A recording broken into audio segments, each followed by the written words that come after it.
खरं तर 74व्या घटना दुरुस्तीप्रमाणे दर 5 वर्षानं न चुकता निवडणुका व्हायला पाहिजे होत्या.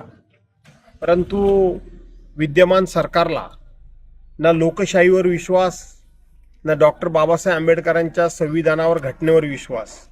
त्यामुळं त्यांनी कुठल्याही प्रकारचा लोकशाहीचा मान सन्मान न करता जवळजवळ 9 वर्षानं ते ह्या निवडणुका घेत आहेत. खरं तर स्थानिक स्वराज्य संस्थेच्या माध्यमातून या ठिकाणी स्थानिक जनतेला त्यांचा हक्काचा प्रतिनिधी मिळवून देणं हे खरं तर या निवडणुकीच्या माध्यमातून घडत असतं. परंतु हे 9 वर्षापर्यंत टाळण्यात आलं आणि म्हणून आता या स्थानिक स्वराज्य संस्थेच्या निवडणुका फक्त आणि फक्त 36 पैकी 12 जिल्ह्यातच होत आहेत.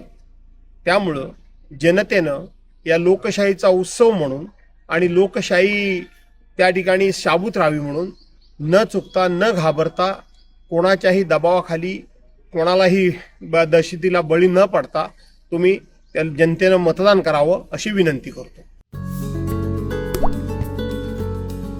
आता जोकासू एसटीपी या अत्याधुनिक जॅपनीज तंत्रज्ञानाने सुसज्ज, quick installation, energy efficient, noiseless blowers, low maintenance या आणि अशा वैशिष्ट्यांनी परिपूर्ण जोकासू एसटीपी तंत्रज्ञान प्रकल्प उभारणीपासून ते विक्री पश्चात समाधानकारक सेवा देणारी, भारताबरोबरच परदेशात देखील प्रकल्पांची यशस्वी उभारणी करणारी company Deccan water treatment private limited.